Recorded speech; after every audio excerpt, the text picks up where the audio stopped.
करें, कैसे अपने फाइनेंशियल गोल्स को पूरा करें, छोटी सेविंग से क्या बड़े सपने पूरे हो सकते हैं, इस तरीके का कोई भी सवाल अगर आपके पास है तो आप योमनी का हिस्सा बन सकते हैं। आप yourmoney@nwt.com हमारी ईमेल आईडी पर अपने क्वेश्चंस भेज सकते हैं। साथ ही आप व्हाट्सएप 7045220000 पर अपने सवाल भेज सकते हैं। फेसबुक ट्विटर पर ये शो जा रहा है, आप इस शो को देख भी सकते हैं। साथ ही अपने क्वेश्चंस भी पोस्ट कर सकते हैं #AskAwazYomani लिखकर। आज हमारे साथ आपकी सभी सवालों को आंसर करने के लिए फिनफिक्स रिसर्च एंड एनालिटिक्स के फाउंडर प्रबलीन वाजपेयी मौजूद हैं। प्रबलीन नमस्कार, स्वागत है आपका। और क्वेरीज तो लेंगे ही जो आपने हमें अब तक भेजी हैं, लेकिन उससे पहले आज बात करेंगे बैलेंस एडवांटेज फंड की कि बैलेंस एडवांटेज फंड्स होते क्या हैं, कितना इक्विटी पोर्शन रहता है इस कैटेगरी में।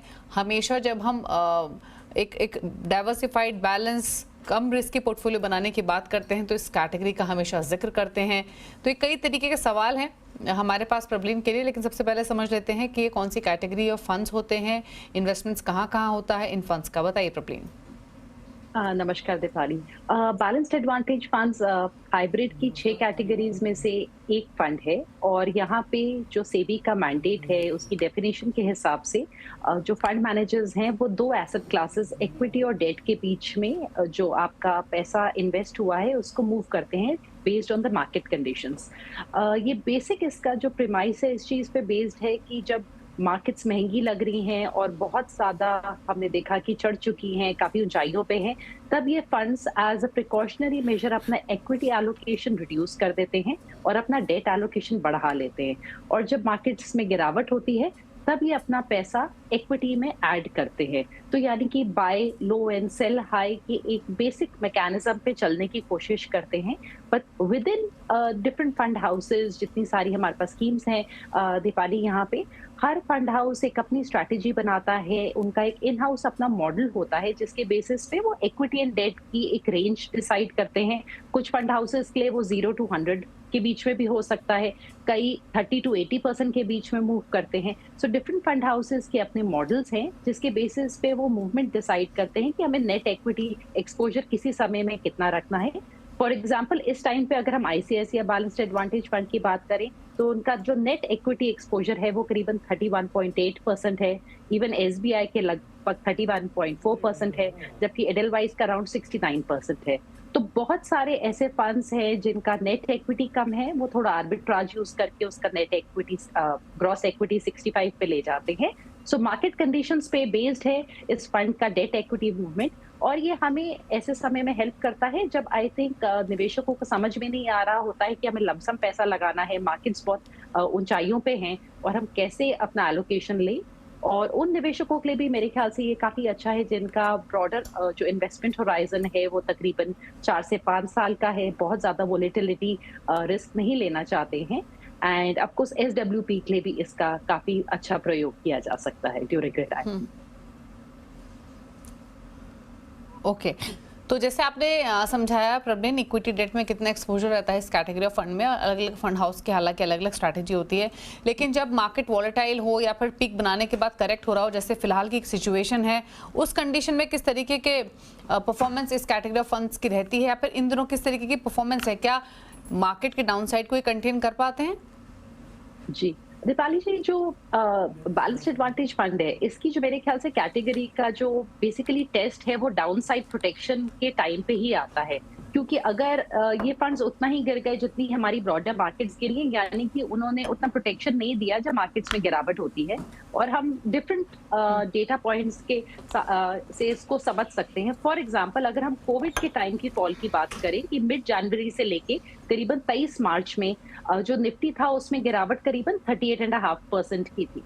और उस टाइम पे बैलेंस्ड एडवांटेज फंड की कैटेगरीज के अपने नेट इक्विटी एक्सपोजर्स थे, डिफरेंट थे। एंड ऑफ कोर्स हमें वेरिएशन दिखी है कि किस स्कीम ने कितना कंटेन किया है डाउनसाइड को, पर ऐसी काफी स्कीम्स थी जिन्होंने उसको कंटेन करके 14% पे ही रोका है डाउनसाइड को, कईयों ने 19-20% पे रोका है, जो निफ्टी की फॉल से काफी कम था। यानी कि वो वहां पे सक्सेसफुली कंटेन कर पाए हैं फॉल। अगर हम रीसेंट टाइम्स में देखें तो हमने देखा करीबन ऑलमोस्ट 6% से हमने बजट जब इलेक्शन का रिजल्ट आया तब हमने देखा कि निफ्टी में गिरावट आई है। ऐसे टाइम पे Tata balanced fund, ICICI, SBI 3% से लेसर गिरे हैं, 2.5, 2.8 की रेंज में उनकी गिरावट रही है, which again is less than 50% उनमें गिरावट हुई है, विच आई थिंक अगेन बहुत अच्छा एक उनका योगदान रहा है उस टाइम पे प्रोटेक्शन का डाउन साइड।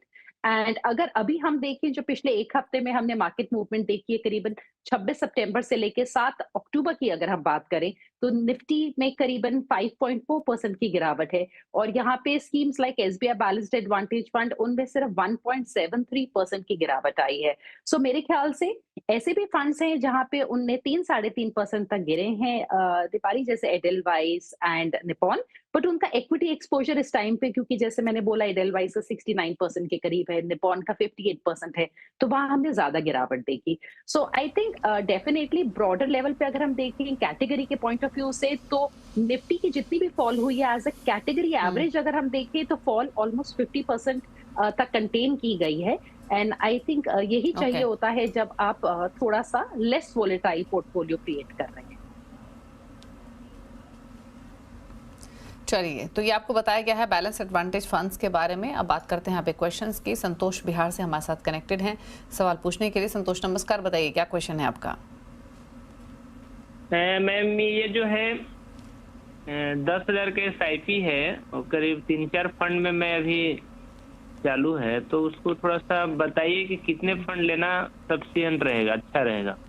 और हमको जो फंड है इसमें और कुछ चेंजिंग आपने वगैरह अभी भी शुरू करना की है है कि? SIP? जी 1 साल हो गया, 1 साल हो गया मैम।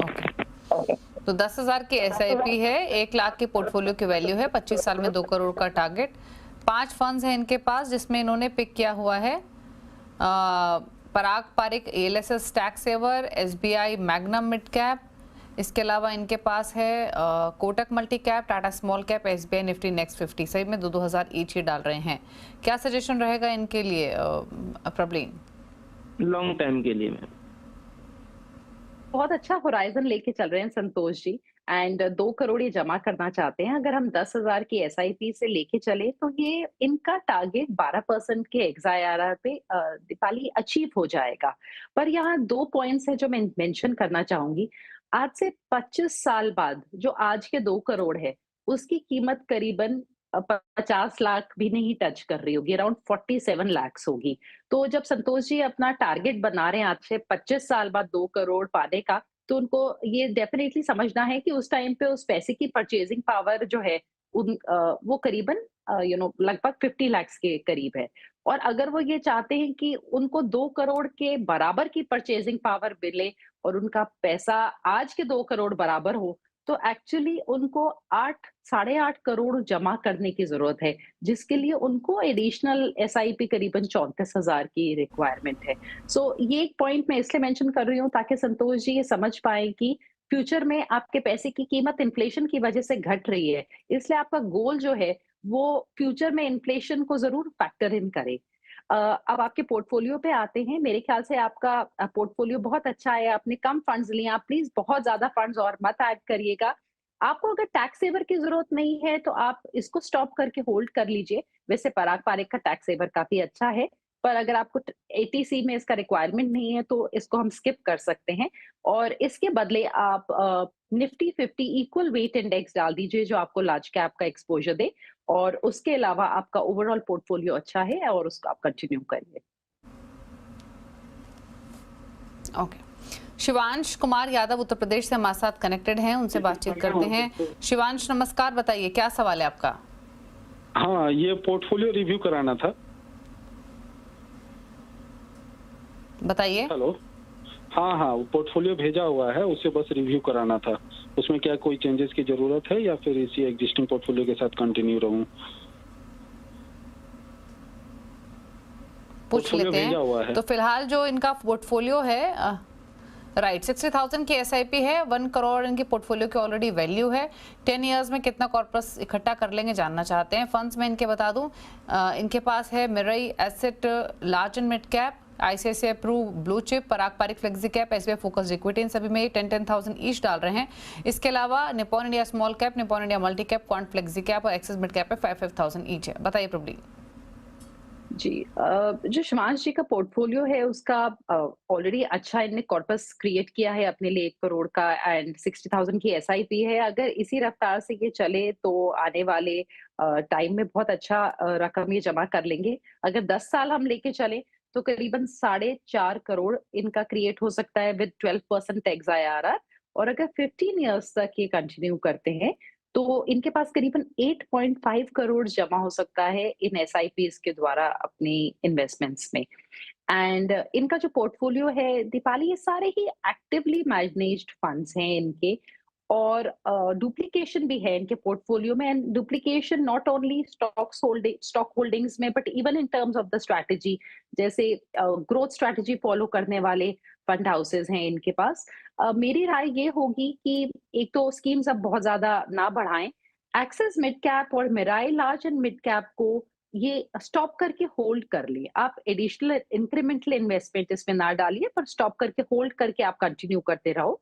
एंड आप एक मिड कैप 150 इंडेक्स फंड अपने लिए ऐड कर लीजिए, एक passive strategy. And I think उससे आपका पोर्टफोलियो थोड़ा ज्यादा बैलेंस्ड हो जाएगा। एंड आई थिंक बाकी आप अपना टारगेट अचीव कर लेंगे, so you can continue with the rest. Okay, बात करते हैं हम अमित से। अगले कॉलर है हमारे साथ अमित कुमार। अमित नमस्कार, पूछिए अपना सवाल। जी मैम, ये 14,500 का इन्वेस्टमेंट है मैम। पोर्टफोलियो हमारा एसबीआई कॉन्ट्रा फंड में 3,000 है, एसबीआई स्मॉल कैप में 4,000, एसबीआई मैग्नम मिड कैप में 2,500, एसबीआई का इंजेक्शन फंड में 30,000 और 30,000 लमसम है, क्वांट मिड कैप 2,000 मंथली है, आईटीसी प्रूडेंशियल रिकवरी 1,000, इसके बाद Kotak equity opportunity fund 1,000, Mahindra Manulife fund 10,000 lump sum, Nippon India small cap 1,000 SIP. Okay ma'am, इसी के बारे में जानकारी लेना, पोर्टफोलियो हमारा बैलेंस है कि नहीं। ओके, आपका गोल 20 इयर्स में 2 करोड़ का है? 20 ईयर तो 2 करोड़। ठीक है, तो इन्होंने अपने फंड्स के नाम ऑलरेडी बता दिए हैं। 14,500 की एसआईपी, 4.5 लाख पोर्टफोलियो की वैल्यू। क्या सजेशन रहेगा प्रबलिन इनके लिए? जी अगेन अमित जी का भी दीपाली बहुत अच्छा लॉन्ग टाइम होराइजन का इनका पोर्टफोलियो है। 2 करोड़ चाहते हैं 20 साल में। पहले हम एक बार इनकी टारगेट की बात कर लेते हैं। अगर 12% का भी रिटर्न मिला तो इनका टारगेट ऑलमोस्ट अचीव हो जाएगा। हल्की सी शायद कमी रह जाए वहां पे, तो अगर 1,000-1,500 से अपनी एसआईपी को इंक्रीज करेंगे तो ये अपना अचीव कर सकते हैं टारगेट। बट अगेन जो मैंने शुरुआत में बात करी थी कि हमें इन्फ्लेशन को थोड़ा ध्यान में रखना जरूरी है। 20 साल बाद तब के जो इनके हाथ में 2 करोड़ आएंगे उसकी कीमत आज के करीबन 62 लाख के बराबर होगी। तो अगर आप चाहते हैं कि आपको परचेजिंग पावर, आपकी जो पैसे की कीमत है वो 2 करोड़ बराबर हो, तो आपको अपनी एसआईपीज़ को बढ़ाना होगा, क्योंकि आपको फिर करीबन 6 करोड़ को टारगेट करना है। पर आप एक साथ अगर इतना पैसा नहीं डाल सकते हैं, 60,000 की एसआईपी अभी नहीं कर सकते हैं, तो आप जरूर धीरे धीरे इंक्रीमेंटली अपनी स्टेप अप करिएगा। अभी 14,500 की एसआईपी कर रहे हैं, उसको 15 करिए, 16, 17, 20, आप धीरे धीरे प्लीज बढ़ाइए, ताकि आपका वहाँ पे सफिशिएंसी रहे जो आपको फंड्स उस टाइम पे मिलेंगे। बाकी जो आपने ऑन द होल ये बोला है आपको 2 करोड़ चाहिए, वो अचीव हो जाएगा। आपके पोर्टफोलियो में जितनी आप एसआईपी कर रहे हैं उस हिसाब से काफी फंड्स हैं, और जो पोर्टफोलियो वैल्यू है ऑलरेडी 9 फंड्स हैं।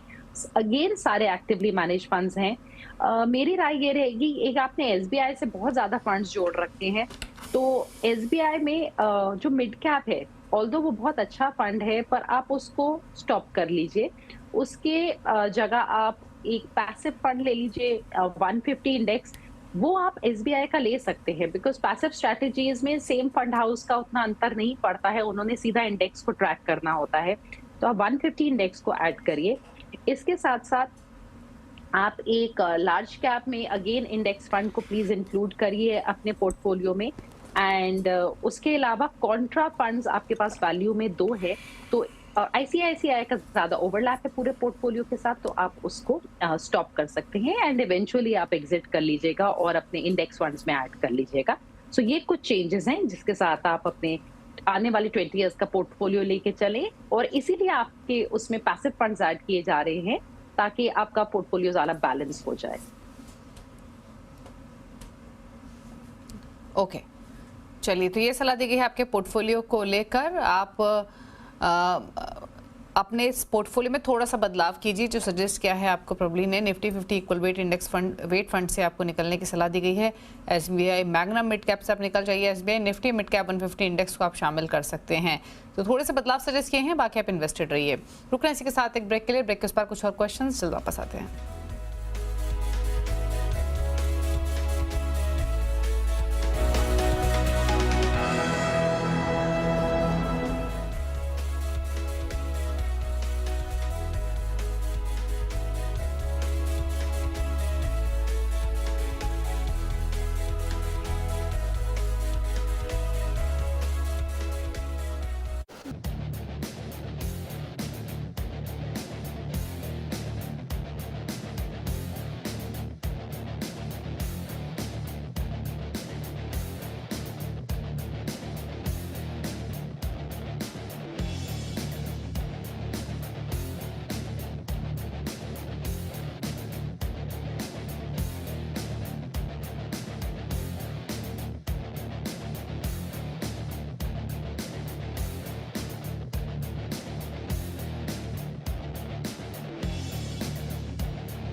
देख रहे हैं योर मनी। प्रबलित बाजपेयी हमारे साथ बनी हुई हैं। आप इसे भी क्वेरीज को आंसर करने के लिए कुछ और कॉलर से करते हैं बातचीत। गोपाल जोशी उत्तराखंड से हमारे साथ कनेक्टेड हैं। जोशी साहब नमस्कार, बताइए क्या सवाल है आपका। हाँ नमस्कार मैडम। हेलो। नमस्ते। हाँ मैडम, मैंने अपना पोर्टफोलियो आपको शेयर किया है।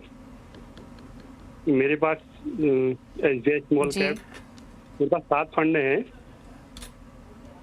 SBI small cap fund, SBI contra, ICICI prudential equity and debt fund, ICICI prudential blue chip, Nippon India multi cap fund, HDFC BF और HDFC 6 30 cap direct fund. Madam मैं ये जानना चाह रहा हूँ कि पहले मेरा एक क्वेश्चन ये है कि जो मेरे ये 7 फंड हैं, आज की स्थिति में ये फंड सही है या मुझे इनमें कोई बदलाव करना है। ठीक है। Hello? तो 7 फंड्स हैं, 7 फंड्स के नेम इन्होंने प्रवीण अभी मेंशन किए, 2,000 ईच डाल रहे हैं सभी फंड्स में, टोटल 14,000 पर मंथ की इनकी एसआईपी है। अभी हाल ही में शुरू की है, कुछ महीने पहले ही 1 लाख रुपए इकट्ठा कर पाए हैं। 10 इयर्स का होराइजन है, जानना चाहते हैं 10 इयर्स में कितना कॉर्पस इकट्ठा कर लेंगे, प्लस जो फंड चुने हैं इन्होंने, क्या इसमें कोई बदलाव की जरूरत है? बताइए आपकी तरफ से क्या सजेशन रहेंगे? जी 14,000 की जो एसआईपी है, इनके पास जो 7 फंड है, पहले हम लोग देखते हैं कॉर्पस कितना बनेगा दीपाली इनका। अगर हमने 10 इयर्स में 12% का एक्सआईआरआर हासिल किया तो करीबन 35 लाख बन सकते हैं इनके। अगर हमने 15% तक का हमें पोर्टफोलियो रिटर्न्स मिले तो भी करीबन 43-44 लाख ही जमा कर पाएंगे। अगर थोड़ा अपना इन्वेस्टमेंट होराइजन बढ़ा सकें करीबन 15 साल तक, तब करीबन 77 लाख तक ये पहुंच सकते हैं। 80 तक भी पहुंचेंगे, 85 तक अगर थोड़े बेहतर रिटर्न मिले। तो ये हो गया इनका कि कितना पैसा बन सकता है। इनके पास 2 हाइब्रिड फंड्स हैं, तो अगर तो गोपाल जी ने अपनी रिटायरमेंट के लिए एसडब्ल्यूपी पॉइंट ऑफ व्यू से ये पोर्टफोलियो क्रिएट किया है तो आप हाइब्रिड फंड्स को कंटिन्यू करिए, वरना फिर हमें हाइब्रिड फंड्स की रिक्वायरमेंट नहीं है। सो इनकी गोल पे डिपेंड करेगा। इनके पास जो बाकी फंड्स हैं जैसे आईसीआईसीआई का इक्विटी डेट हो गया जो हाइब्रिड ही है, और इनका बैलेंस एडवांटेज, इनके आपस के भी पोर्टफोलियो जो ओवरलैप्स हैं ओवरऑल काफी हैं। एंड जो इनका पोर्टफोलियो 7 फंड्स का क्रिएटेड है वो काफी ज्यादा लार्ज कैप की तरफ टिल्टेड है।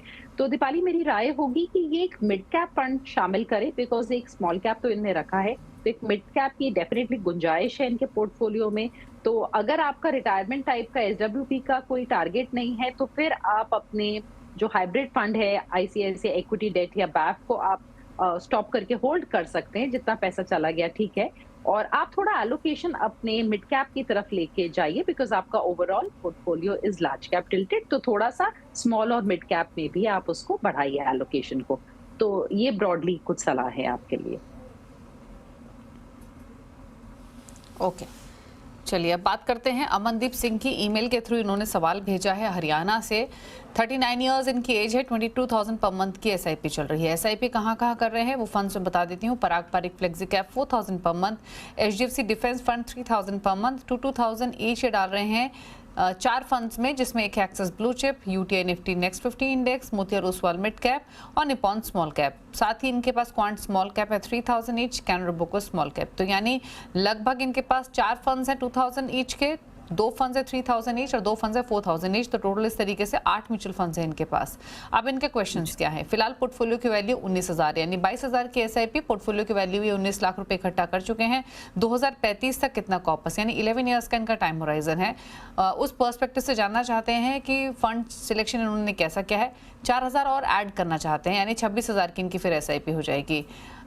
तो ये समझना चाहते हैं कि क्या बदलाव ये कर सकते हैं, 10-11 साल में कितना इकट्ठा कर लेंगे। साथ ही इन्होंने लिखा है कि 1 साल में 5 लाख जमा करना चाहते हैं ये, तो ये कितने की एसआईपी करें और किस फंड में एसआईपी शुरू करें, बताइए। जी अब पहले भाग का जवाब देती हूँ मैं दीपाली कि इनका जो 19 लाख का ऑलरेडी पोर्टफोलियो वैल्यू है और हमारे पास अबाउट 10 इयर्स हैं और 26,000 की एसआईपी अब हो जाएगी 4,000 जोड़ने से, तो 10 साल में ये करीबन 1.2 करोड़ आराम से जमा कर लेंगे एट 12% एक्सआईआरआर। इनका जो पोर्टफोलियो है उसमें इनने एक पैसिव फंड शामिल किया है यूटीआई का नेक्स्ट 50 जो अच्छा है।